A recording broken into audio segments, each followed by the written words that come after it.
அல்ஹம்துலில்லாஹ் அஷ்ஹது அன் லா இலாஹ இல்லல்லாஹ் வஹ்தஹு லா ஷரீக லஹ். புகழ் அனைத்தும் அல்லாஹ் ஒருவருக்கே. அந்த ஒரு அல்லாஹ்வை தவிர வேறு இணை தெய்வங்கள் இல்லை என்று சாட்சி கூறியவனாக ஆரம்பம் செய்கிறேன். அல்லாஹ்வுடைய மாபெரும் கருணையினால, கிருபையினால நம்ம இந்த ரமலான் மாதத்தை பூர்த்தி செஞ்சுட்டு அதாவது பக்தி பரவசத்தோட இருக்கோம் அப்படின்னு சொல்லலாம். அல்லாஹ்வுடைய கிருபை. அல்லாஹ் ரமலானை ஏன் கடமையாக்கியிருக்கேன்னு சொல்லும்போது இந்த 2வது அத்தியாயத்தின் 183வது வசனத்தில் சொல்றாங்க. அது அப்படிதான் முடிக்கிறாங்கல்ல, அல்லக்கும் தத்தகூன் அப்படின்னு சொல்றாங்க.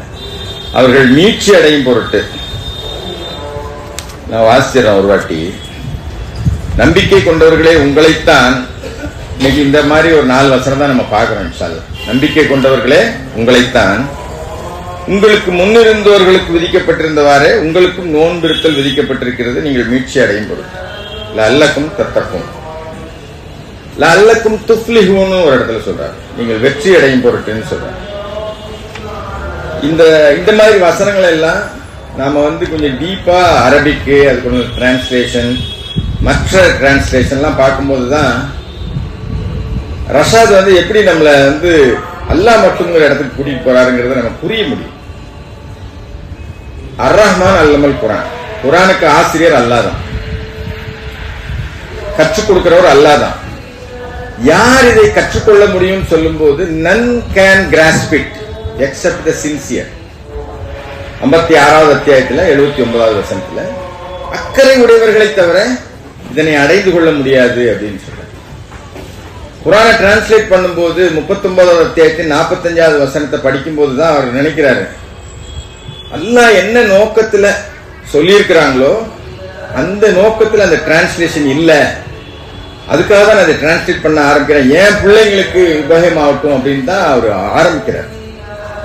அதுக்கப்புறம் அல்லாஹ்வுடைய நாட்டப்படி அந்த டிரான்ஸ்லேஷனை நம்ம படிக்கிறோம் பாருங்க, அதுக்கே நம்ம அல்லாஹ்க்கு முதல்ல நன்றி சொல்லணும்.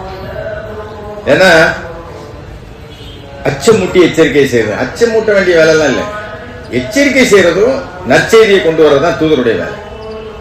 பயங்காட்டி பண்ணோம்னா என்ன ஆகும்? பயங்காட்ட வேண்டிய வேலை எல்லாம் இல்லை. எல்லாம் ரோபோட் வேணாம் சார், அதாவது ரோபோட்ஸ் தேவையில்லை. உணர்வு பூர்வமா யாரு அல்லாஹ்வை உணர்ந்து அல்லாஹ்வுக்கு கட்டுப்படுறாங்களோ அவங்க தான் மீட்கப்படுறாங்க. அதனாலதான் அவர்கள் மீட்சி அடையும் பொருட்டு. நம்பிக்கை கொண்டவர்களே உங்களைத்தான், உங்களுக்கு முன் இருந்தவர்களுக்கு விதிக்கப்பட்டிருந்தவரை உங்களுக்கும் நோன்பிருத்தல் விதிக்கப்பட்டிருக்கிறது. அப்போ நம்ம அதை நீங்கள் மீட்சி அடையும் பொருட்டு.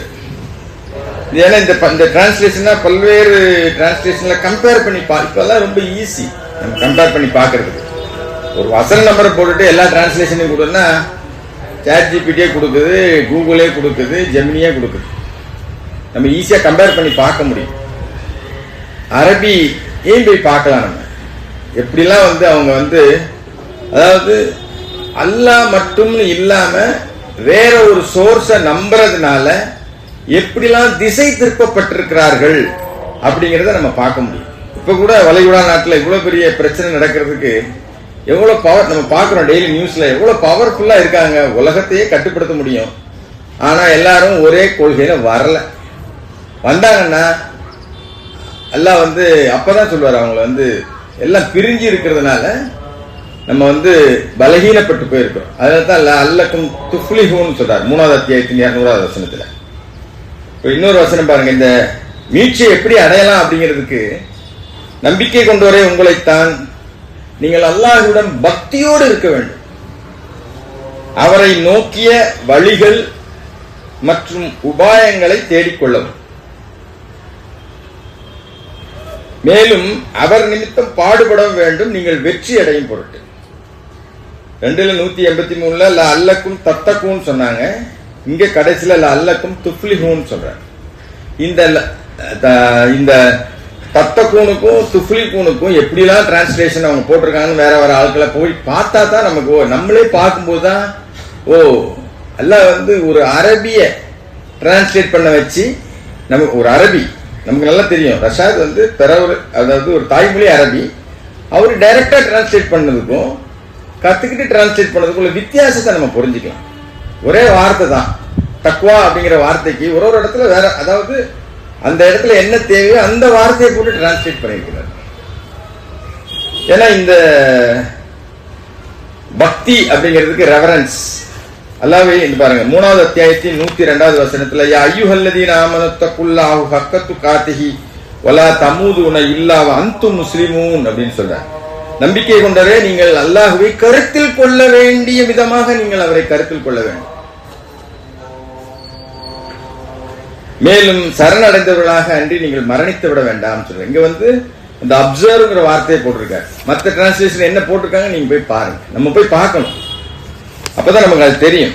ஏன்னா பக்தின்னு வரும்போது நம்ம என்ன நினைச்சிட்டு இருக்கோம், தாடி தொப்பி புரியுதா, தலப்பாக்கட்டு, எப்ப பார்த்தாலும் அல்லாஹ் சுப்ஹானல்லாஹ் அல்ஹம்துலில்லாஹ் ரொம்ப பக்திமான் நினைச்சிட்டு இருக்கோம். ஆனா ரெவரன்ஸ் அப்படிங்கிறதுக்கு நமக்கு தெரியும். இந்த கிறிஸ்டியன் ஸ்கூல்ல படிச்சா ரெவரண்ட்னு சொல்லுவாங்க. அல்லாஹ் ரெவரண்ட் நபிமார்களை சொல்றாரு. ரெவரன்ஸ்ங்கிறது வந்து அது வந்து எப்படி சொல்றது, நமக்கு அது வந்து நம்மளுடைய ஹார்ட் இன்டர்னலா நம்ம உணர்றது அல்லாஹ்வை. ரெவரன்ஸ் அல்லாஹ்வை கருத்தில் கொள்ள வேண்டிய விதமாக கருத்தில் கொள்ளுங்கள் அப்படிங்கும் போது ரெவரண்ட் பக்திமான்கள் சொல்றாரு. பக்திமான்கள் யார்? அதை வந்து செயல்படுத்தினவங்க. முதல்ல சொன்னது வந்து உணர்வு பூர்வமா உணர்றது ரெவரன்ஸ்னா. ரெவரண்ட் அப்படின்னா ஆக்ஷன்ல கொண்டு வந்தவங்க, ஒபீடியன்ஸ். யார் அதை கொண்டு வந்திருப்பாங்க? ரிசல்ட் என்ன அப்படின்னு பார்த்தா இப்படி உணரணும், அதை செயல்படுத்தணும். ரிசல்ட் என்ன? சக்சஸ். லஅல்லக்கும் துஃப்லிஹூன். அப்ப இன்ஷா அல்லாஹ் நாம வந்து இந்த வார்த்தைகளுக்கு எல்லாமே மற்ற டிரான்ஸ்லேஷனுக்கும் நம்ம வச்சிருக்கிற டிரான்ஸ்லேஷனுக்கும் உள்ள டிஃபரன்ஸ் எல்லாரும் செக் பண்ணி பாருங்க. அப்போ கைடிங் டீச்சர்னா யாருன்னு தெரியும் நமக்கு, எப்படி கைட் பண்றாங்கல்ல அப்படின்னு சொல்லி. இப்ப இந்த பக்திக்கு என்ன அப்படின்னா தக்வா, அரபியில தக்வா. தக்வாக்கு வந்து என்னன்னா நம்ம வந்து அதாவது நம்ம எப்போ வந்து அல்லாஹ்ட்ட மதிப்பை பெற முடியும்னா வழிபாட்டின் மூலமா தான் நம்ம வந்து அல்லாஹ்ட்ட மதிப்பு பெற முடியும். தொடர்ந்து வழிபாடு செஞ்சுட்டு இருக்கும் போதுதான் அல்லாஹ்ட்ட மதிப்பு சொல்றாரு. வாவுது ரப்புக்க ஹத்தா ஏத்தியக்கில் லெக்கின், worship your Lord in order to attain certainty. வழிபாட்டின் மூலமே மட்டும்தான் சந்தேகம் இல்லாத நிலையும் அடைய முடியும். 15வது அத்தியாயத்தின் 99வது வசனத்துல சொல்றாங்க. இப்ப இந்த பக்திக்கு என்னன்னா அதுக்கு வந்து ஆங்கிலத்துல சொல்றாங்க ரெஸ்பெக்டா இருக்கணும். அல்லாஹ்வுக்கு என்ன ரெஸ்பெக்டோ, ரெஸ்பெக்ட், அப்புறம் ஆசம் பிரமிப்பு, அவேர்னஸ் விழிப்புணர்வு, இது 3 சேர்ந்ததுதான் பக்தின்னு சொல்றாங்க. அந்த ரெவரன்ஸ் அப்படிங்கிற வார்த்தைக்கு குறைந்தபட்சம் அதாவது ஸ்டேட் ஆஃப் கான்ஸ்டன்ட் அவேர்னஸ், தொடர்ச்சியான அந்த அவேர்னஸ் எப்படி இருக்கும்னா leading to the self protection, நம்ம பாதுகாப்புக்கு வழிவகுக்கும் தொடர்ச்சியான விழிப்புணர்வு. நம்மளை யார் பாதுகாப்பாங்க? அல்லாஹ்வை தவிர யாரும் பாதுகாக்க முடியாது. இப்போ அரசாங்கத்தை சவுதி என்ன எதிர்க்கு, என்னை பாதுகாப்புன்னு சொல்லி தானடா இவ்வளவு காசு கொடுத்தான் வளைகுடா நாட்டுக்கு, என்னை பாதுகாக்கலையடா பாக்குறோம் நம்ம நியூஸ்ல. அவன் அல்லாஹ்வை நம்பி இருந்தானா, அல்லாஹ் நமக்கு போதுமானவர் அப்படின்னு நம்பி இருந்தானா எவ்வளவு விரயம் ஆகுது. இதெல்லாம் நமக்கு பாடம், நல்லா புரிஞ்சுக்கணும். இதெல்லாம் நமக்கு பாடம். இது நமக்கு முன்னாடி நடக்குது, ஏதோ எங்கேயோ போர் நடக்குது, நமக்கு அதுக்கு சம்பந்தம் இல்லை அப்படிங்கிறது இல்ல. அதுதான் அல்லாஹ் நபிமார்களுடைய சரித்திரத்திலையும் சொல்லி ரெஃபரன்ஸ் எடுத்துக்கோங்க. ரெவரண்ட் அவங்கெல்லாம், அவங்க அல்லாஹ்வுக்கு பக்தியோட செயல்பட்டவங்க. அதனால அவங்களுடைய சரித்திரத்தை நமக்கு சொல்லி காட்டுறாங்க. அதனால இந்த தக்வா, awareness of God all the times, அதான் தக்வா. எல்லா நேரத்திலையும் அல்லாஹ்வை பற்றிய விழிப்புணர்வோடு இருக்கிறதுக்கு தான் தக்வா. நம்ம கூட இருக்கிறாங்க, நம்ம பேசுறத கேட்டுக்கிட்டே இருக்கிறாங்க, நமக்கு பாதுகாக்கிறாங்க, நம்மளை பாதுகாக்கிறாங்க. அல்லாஹ் நமக்கு போதுமானவங்க. என்ன நிலையில நாம இருக்கிறோமோ அது தான் நமக்கு அல்லாஹ் வந்து தந்தது அப்படிங்கிற அந்த சாட்டிஸ்பேக்ஷனோட இருக்கிறது தான் தக்வா. எல்லா நேரங்களிலும் இறைவனை பற்றிய விழிப்புணர்வு, டீப் ரெஸ்பெக்ட் அண்ட் ஆசம், பிரமிப்பு, அந்த ஒரு அடியாளத்துல அந்த ரெஸ்பெக்ட் எப்பவுமே. அதனாலதான் அல்லாஹ்னு சொன்னா அவங்களுடைய ரோமம் எழுந்திருச்சு நிற்கும் அப்படின்னு நல்லா குர்ஆன்ல சொல்றது. அதனாலதான் அதுதான் தக்வா.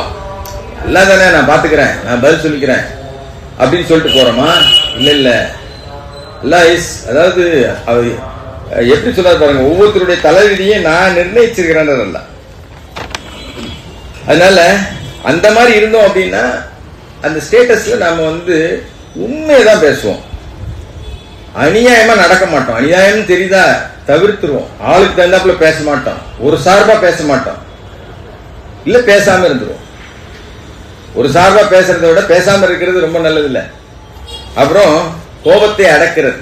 இன்னைக்கு காலையில ஆண்பனு செல்லிடத்து காப்பான் திறங்காப்பான், அது முழு குரல், அல்லிடத்து காப்பான் ஆமா. யார்கிட்ட நம்ம கோவப்படுறோம்? நம்மளை விட இழைச்சவன்ட்ட, ஒரு அதிகாரத்துல இருக்கிறவன்ட்டையோ இல்ல பெரிய ஆபீஸ்கிட்டே போய் காட்டுறது இல்ல. உண்மையான கோபத்தை அடக்கிறது யார்கிட்ட காட்டணுமோ அவங்கள்ட்ட காட்டாம இருக்கிறது தான் பக்தி. அதுக்கு பேர் தான் தக்குவா. காட்ட முடியும், நான் காட்ட மாட்டேன். ஏன்? அல்லாஹ் என்ன அடக்க சொல்லியிருக்காங்க, அதனால நான் அடக்கியிருக்கேன்.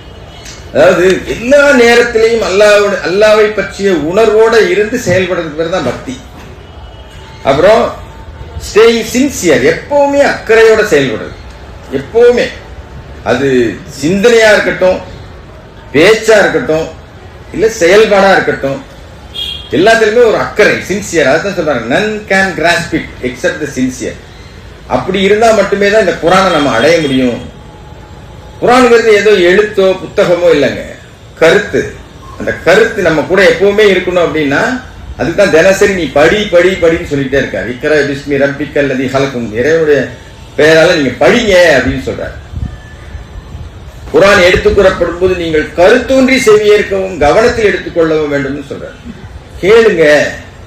கேட்கிறதே ஒரு இபாதத்து. நமக்கு கேட்கிறது, காது கொடுத்து கேட்கிறது. அப்போ உங்களில் சிறந்தவர்கள், தி பெஸ்ட் அமாங் யூ யார் அப்படின்னு பார்த்தா இதெல்லாம் இருந்தாதான் ரைச்சியஸ்ல இருக்க முடியும்.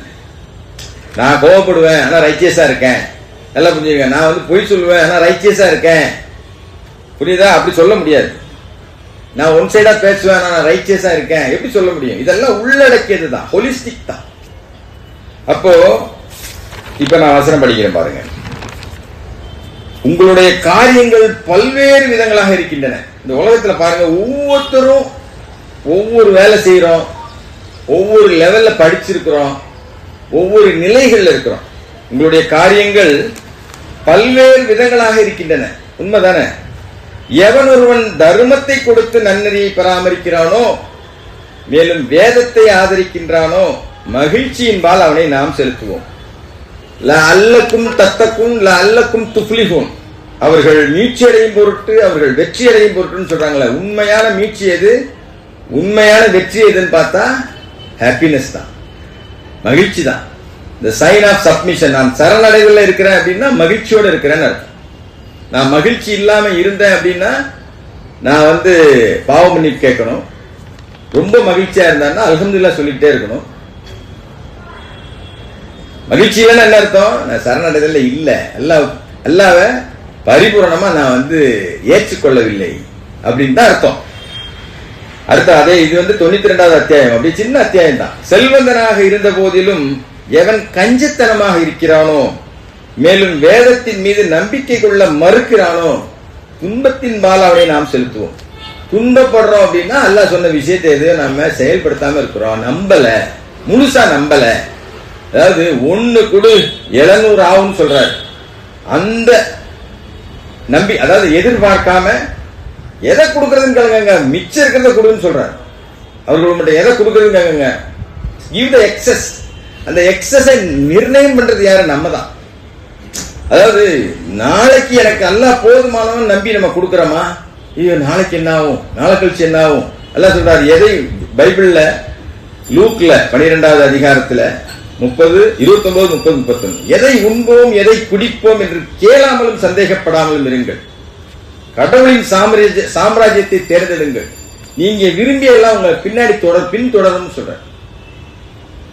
அப்போ அந்த மாதிரி ஒரு ஆழமான நம்பிக்கையில நம்ம இருக்கிறோமா? நம்மளை நாமளே பரிசோதனை செஞ்சு பார்க்கணும். அதை இந்த நோன்பு நமக்கு கொடுத்திருக்கணும். நாம தொழக்கூடிய தொழுகை நமக்கு கொடுத்திருக்கணும்.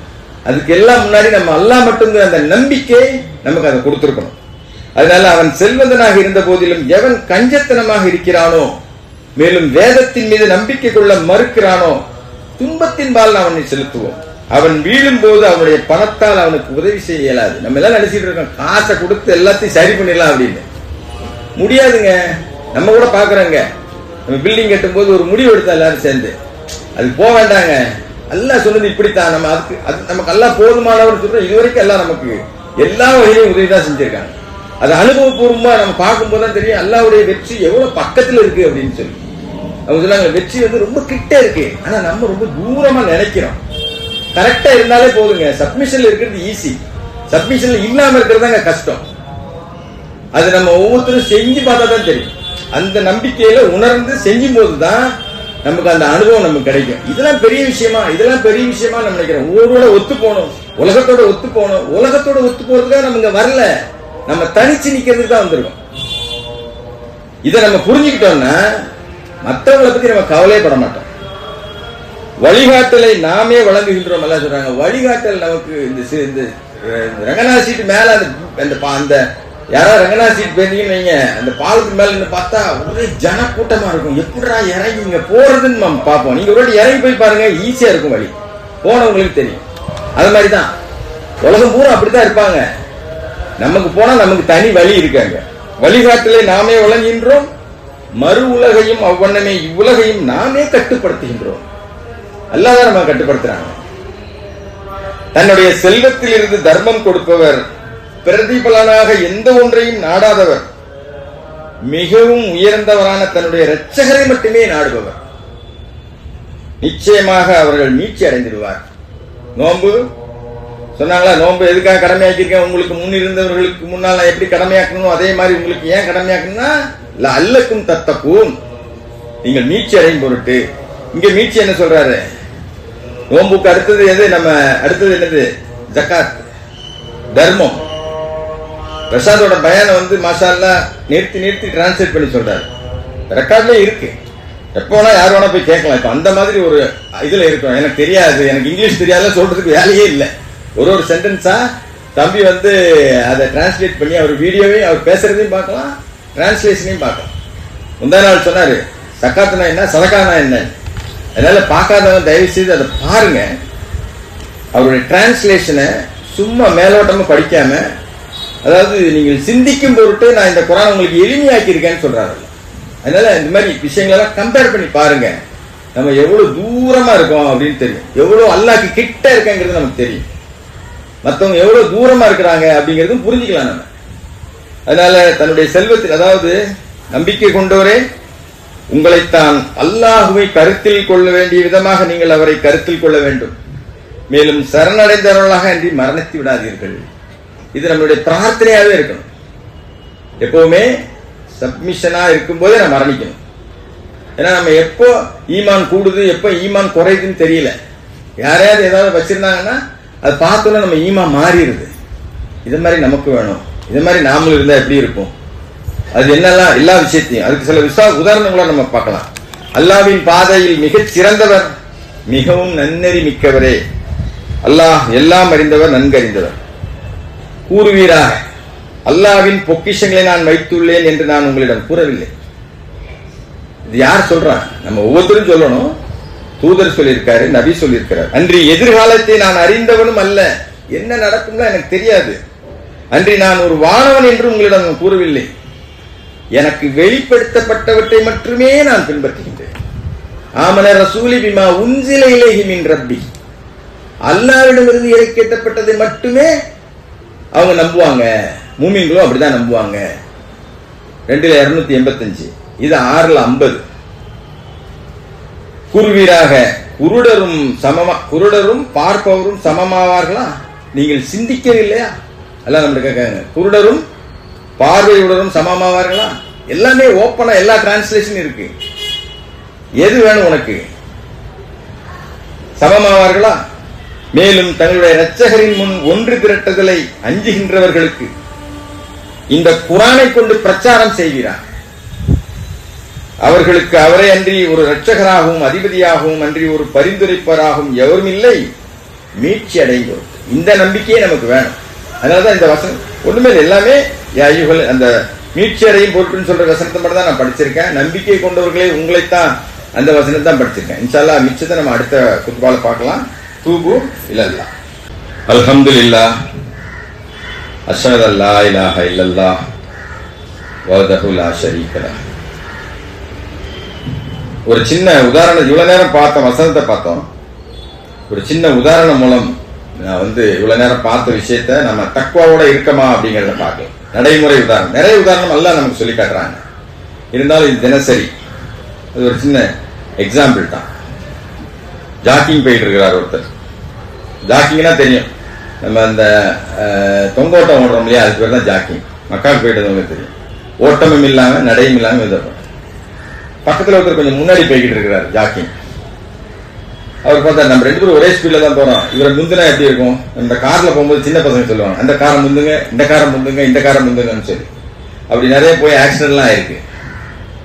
அப்போ இவர் எதிராக ஓடிட்டே இந்த வேகத்தை பார்க்கும்போது கொஞ்சம் வேகமா நடந்து கிட்டத்தட்ட 20 அடி போயிட்டாரு. இன்னும் கொஞ்சம் வேகமா போய் அவரை தாண்டி போயிட்டார்.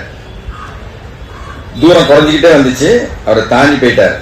இறுதியா அவருக்கு ஒரு மனசுல ஒரு நினைப்பு, சாதிச்சுட்டோம், அவனை முந்திட்டோம் அப்படின்னு சொல்லி. இது நிறைய பேர் படிச்சிருப்பீங்க, நான் வலைதளத்தில் படிச்சது தான் சொல்றேன். நிறைய பேர் இதை படிச்சிருக்கலாம். அவரை கடந்ததுக்கு அப்புறம் தான் நான் சில விஷயங்களை உணர்ந்தேன் அப்படின்னு அவர் எழுதியிருக்காரு. அந்த நபர் யாருன்னே தெரியாது, நான் போட்டி போட்டது அவருக்கு தெரியாது. ஆனா அவரை கடப்பதுல தான் என்னுடைய கவனம் முழுசா இருந்துச்சு. நான் என்னுடைய இல்லத்திற்கு போகக்கூடிய வலையில திரும்பாம வந்துட்டேன், நேரம் வந்துட்டேன், ரொம்ப தூரம் வந்துட்டேன். அந்த ஆள போட்டி போட்டு என்னுடைய உள் அமைதி அதனால கெட்டு போச்சு, இழந்துட்டேன். பீஸ் போயிருச்சு என்கிட்ட இருந்து. எப்படா முந்துவோம் அந்த எண்ணம் தான் இருந்துச்சு. என்னை சுற்றி இருக்கக்கூடிய இயற்கை அழகை நான் ரசிக்க மறந்துட்டேன் அந்த போட்டியில. தேவையற்ற அவசரத்தில் பக்கவாட்டு நடைபாதையில 2-3 வாட்டி கால் சறுக்கி கால் உடைஞ்சிருக்க வேண்டியது, ஏதோ தப்பிச்சுட்டேன் அல்லாஹ்வுடைய கிருபையில. அப்பொழுதுதான் எனக்கு ஒரு விஷயம் புரிஞ்சிச்சு. நம்ம வாழ்க்கையிலும் இத மாதிரி தான். உடன் வேலை செய்யக்கூடியவங்க, பக்கத்து வீட்டில் வசிக்கக்கூடியவங்க, நண்பர்கள், குடும்பத்தாருடன் போட்டி போட்டு அவர்களை விட முன்னேற வேண்டும், அவர்களை விட வெற்றிகரமாக வாழ்ந்து காட்டணும் அப்படின்னு சொல்லி நம்முடைய மகிழ்ச்சியை பூரா இழந்தது. போட்டி போட்டு இதெல்லாம் செய்யறோம். நம்முடைய நேரத்தையும் ஆற்றலையும் இவ்வாறு ஓடுவதிலேயே தான் தொலைந்து கொண்டே இருக்கிறோம். அல்ல சொல்றாங்க, அல்ஹாக்கு முத்தகாதுரு ஹத்தா சுருத்துமுல் மகாபிர்னு சொல்றாங்க. செல்வத்தை பெருக்கும் ஆசை உங்களை பராக்காகி விட்டது அல்லாஹ்வுடைய ஞாபகத்திலிருந்து. அல்லாஹ்வுடைய ஞாபகத்துல இல்லைன்னா நம்ம தக்குவால இல்ல, நன்னெறியில இல்ல, நேர்மையில இல்ல. அப்போ நம்முடைய நேரத்தையும் ஆற்றலையும் இவ்வாறு ஓடுவதிலேயே தொலைத்து நாம் சேர வேண்டிய உண்மையான இலக்கு, நம்முடைய உண்மையான இலக்கு என்னன்னா மீட்சி அடையணும். அந்த இலக்கு நோக்கி போகாம வேற எங்கேயோ போயிட்டு இருக்கிறோம். நம்ம எப்பொழுதும் உங்களுக்கு முன்னால் ஏதோ ஒரு வகையில் யாராவது ஒருத்தர் முன்னுக்கு போயிட்டு தான் இருப்பாங்க. எல்லாம் ஒரே மாதிரி வைக்கலன்னு சொல்றாங்க. ஏன் இப்படி வச்சிருக்கிறாங்கிறதையும் சொல்றாங்க. ஏன் கஷ்டத்தை கொண்டு துன்பத்தை கொண்டு உங்களுக்கு பிடிக்கிறேன்னு சொல்றாங்க. நீ என்ன நினைவு கூறும் பொருட்டுன்னு சொல்றாங்க. அதை கூட நம்ம உணர்றதில்லை. எல்லாருக்கும் எல்லாம் நல்லா எழுதியிருக்காங்க, ஏன் தலையில் மட்டும் ஏன் இப்படி எழுதியிருக்காங்க? அல்லாஹ்வை நிந்தனை செய்யக்கூடாது. உங்களை விட நல்ல வேலை, நல்ல கார், வங்கியில நிறைய பணம், அவருக்கு என்னப்பா, அவருக்கு பெரிய, அப்புறம் நல்ல மனைவி, அழகான கணவன், நல்ல குழந்தை, நல்ல சுற்றுப்புற சூழ்நிலை, நல்ல நிலை. ஆனால் நான் முக்கியமாக உணர வேண்டியது என்னவென்றால், நம்ம யாருடனும் போட்டி போடாத பொழுது, யார்கிட்டையும் போட்டி இல்லாம நம்ம அல்லாஹ்வை மட்டும் நம்பி போய்கிட்டு இருந்தோம் அப்படின்னு சொன்னா நாம சிறந்த ஒரு கண்டென்ட்ஃபுல் சோல் ஆயிரும், திருப்தியான ஆள மாதிரி. சிலர் தங்களது கவனத்தை அடுத்தவர்கள் எப்படி இருக்கிறார்கள், எங்கே செல்கிறார்கள், என்ன அணிந்திருக்கிறார்கள், என்ன வாகனம் ஓட்டுகிறார்கள், என்ன பேசுகிறார்கள் என்பதிலேயே, அந்த பிள்ளை எந்த ஸ்கூல்ல படிக்குது, என் பிள்ளை எந்த ஸ்கூல்ல படிக்குது, அது எத்தனை மார்க் எடுத்துச்சு, நான் என்ன மார்க் எடுத்தேன், இப்படி. அதாவது இப்படி நம்மளுடைய சிந்தனையை பூரா வேற இதுல செலுத்துறதுனால பாதுகாப்பின்மை, நம்ம ஒரு பாதுகாப்பு இல்லாத நிலையே இருக்கும். என்னப்பா இது, ஒண்ணுமே ஒரு திருப்தியே இல்லையா, மகிழ்ச்சியை தள்ளி போட்டுக்கிட்டே போறோம். மகிழ்ச்சியா இருக்கிறதா சப்மிஷன் உணர்த்துன்னு வைங்களேன், ஒவ்வொரு நிமிடமும் நான் மகிழ்ச்சியா இருப்போம். God is running everything, God is doing everything அப்படிங்கிற இதுல மைண்ட்ல ஓடிட்டே இருக்கும் நமக்கு. அதனால ஆரோக்கியமாக வாழ்வை வாழ்வதற்கும் நாம யாருக்கும் போட்டி போடவில்லை, போட்டி இல்லை, யாரும் நமக்கும் போட்டி இல்லை. அவங்களுக்கு உள்ள வாழ்க்கை தனித்தனி வாழ்க்கை. எல்லாம் நமக்கு கொடுத்துருக்கூடிய அற்புதமான சான்ஸ். ஒரு ஒப்பீடு செய்வதனால, போட்டி மனப்பான்மையினால இதெல்லாம் நம்முடைய மகிழ்ச்சியை திருடக்கூடிய விஷயங்களா இருக்கு. அவை நம்முடைய வாழ்க்கையில் மகிழ்ச்சியை கொல்லக்கூடியதா இருக்கு. நம்ம மகிழ்ச்சியோடு இருக்கிறத இல்லாம ஆக்கிறது. மற்றவரை கவிழ்க்க எண்ணி நாம் கவிழ்ந்து போவது தெரியாமலேயே வாழ்க்கையில நிம்மதியை இழந்துறோம். உங்களுடன் நீங்கள் போட்டியிட்டு அமைதியாக ஆனந்தமாக ஒரு ஸ்திரமாக எல்லாம் சொல்றாங்க பாருங்க. நம்பிக்கை கொண்டவர்களே, உங்களைத்தான் நீங்கள் உறுதியோடு இருக்க வேண்டும், நீங்கள் விடாமுயற்சியோடு இருக்க வேண்டும், நீங்கள் ஒற்றுமையுடன் இருக்க வேண்டும், நீங்கள் வெற்றி அடையும் பொருட்டு அல்லக்கும் துஃப்லிஹூன் அப்படின்னு சொல்லி முடிக்கிறாங்க. அல்லாஹ்வை கருத்தில் கொள்ள கவனம் எப்பவுமே அல்லாஹ் பக்கம் இருந்துச்சு அப்படின்னா யாரு கூடயும் போட்டி போட மாட்டோம், புலம்ப மாட்டோம், புலம்பிட்டு தெரிய மாட்டோம், குறை சொல்ல மாட்டோம். குறை சொன்னாலே நம்ம அல்லாஹ் நம்பலன்னு அர்த்தம். நம்ம குறை சொல்றோம், எதை குறை சொன்னாலும் சரி, எப்ப குறை சொன்னாலும் சரி, நம்ம அல்லாஹ்வை நம்பல. திட்டம் போடுங்க, குறை இல்லாம இருக்கிறதுக்கு என்ன செய்யணுமோ அதை செய்யுங்க. நான் எதுவுமே செய்ய மாட்டேன். அதான் சொல்லுங்க, எவர் ஒருவர் அல்லாஹ்விடம் பக்தியோடு இருக்கிறாரோ அவருக்கு வெளியேறுகின்ற ஒரு வழியை அவர் உருவாக்குகிறார். அல்லாஹ் சொல்றாங்க, எவர் அல்லாஹ்விடம் பக்தியோடு இருக்கிறாரோ அவருக்கு வெளியேறுகின்ற ஒரு வழியை அவர் உருவாக்குகிறார். மேலும் அவர் ஒருவரும் எதிர்பாரா புறத்திலிருந்து அவருக்கு வழங்குவார். இதுல நம்பிக்கை இருக்கா நமக்கு? வேதத்துல நம்ம முதல்ல சொன்ன வேதத்துல நம்பிக்கை இருக்கா? அல்லாஹ் சொல்றது இந்த விஷயம் நம்பிக்கை இருக்கா? எவர் ஒருவர் அல்லாஹ்வின் மீது பொறுப்பு ஏற்படுத்துகின்றாரோ அவருக்கு அவர் போதுமானவர். எனக்கு இல்ல, அதாவது அல்லாஹ் போதுமானவர். அல்லாஹ்வின் கட்டளைகள் நிறைவேற்றப்படும். இதான் சொன்னேன். என்ன ஆனாலும் சரி, நடக்கிறத யாரும் நிப்பாட்ட முடியாது. நான் செஞ்சேன், நான் பண்ணேன், நான் அப்படி பண்ணிட்டேன், யாருக்கு எந்த திறமையும் இல்லை. அல்லாஹ் கொடுத்துருக்கிற அறிவை விழிப்புணர்வோட நம்ம உபயோகப்படுத்தணும் அப்படின்னா அதை நம்ம திறமைன்னு சொல்றோம். என்னுடைய காலரை தூக்கி விட்டுக்கிறோம். அப்படிலாம் விடுறதுக்கு எதுவுமே இல்லை. அல்ஹம்துலில்லாஹ் தான் எல்லாமே. எது நடந்துச்சோ அல்லாஹ்வுடைய திட்டம். என்ன சிறப்பா நடக்கும்னு நினைக்கிறீங்களா? முடிவு பண்ணுங்க, தீர்மானம் மட்டும் எடுங்க. 3:159 சொன்னார். ஒரு முடிவு எடுத்துட்டியா செயல்பட்டுக்கிட்டே இரு, கலந்து பேசு, முடிவு எடுத்தியா செயல்பட்டுக்கிட்டே இரு. அல்லாஹ்வின் கட்டளைகள் நிறைவேற்றப்படும். ஒவ்வொன்றுக்கும் அதன் தலைவிதியை அல்லாஹ் தீர்மானிக்கின்றார். ஒவ்வொன்றுக்கும் ஒவ்வொரு சின்ன சின்ன விஷயம் கூட அல்லாஹ் தீர்மானிக்கின்றார். ஒரு செகண்ட் தானங்க ஆக்சிடென்ட், ஒரு செகண்ட் தானங்க மாற்றம். அப்படியே அப்படியே ஒரு குண்டு தானே போட்டான். 15 நாளா நடந்துட்டு இருக்கு சண்டை. எவ்வளவு உலக இயல்பு இருக்கு, எவ்வளவு இழப்பு. நல்ல வாட்ச்மேன் சொல்றான், எனக்கு சிலிண்டர் இல்லையா அப்படின்னு சொல்லி. ஒரு வீட்டுக்கு பிரச்சனை அது. அதனால நாம இதுல இருந்து என்ன பாடம் கற்றுக்கொள்கிறோம் அப்படின்னா, விழிப்புணர்வோட இருக்கணும். அப்படின்னா வாபுது ரப்புக்க ஹத்தா எழுத்தியக்கல் எக்கீன், worship your Lord in order to attain certainty. அல்லாஹ்வின் பார்வையில் மிகச்சிறந்தவர் யார் அப்படின்னு பார்த்தா மிகவும் நன்னெறி மிக்கவரே ஆவார். அல்லாஹ் எல்லாம் அறிந்தவர், நன்கு அறிந்தவர். அதனால நாம தொடர்ந்து சரணடைந்தவர்களாகவே வாழ்ந்து சரணடைந்தவர்களாகவே மரணிக்கக்கூடிய பாக்கியத்தை எல்லாம் நமக்கு தரணும். இந்த நோம்புல பெற்ற அந்த பக்தி, அந்த தக்வா, அந்த உள் உணர்வு தொடர்ந்து இருக்கிறதுக்கு நாமளே கட்டாயப்படுத்திக்கணும். அதுக்கு அல்லாஹ் சொல்லக்கூடிய வழியை தான் நம்ம பின்பற்றணும். யார் இரவிலும் பகலிலும் இறைவனுடைய கட்டளைக்கு கட்டுப்பட்டு நடக்கணும்னு நினைக்கிறாங்களோ அவர்களுடன் இருப்பதற்கு உங்களை நீங்களே கட்டாயப்படுத்திக் கொள்ளுங்கள். அக்கீமுஸ்ஸலாம், தொழுகைக்கு தயாரா.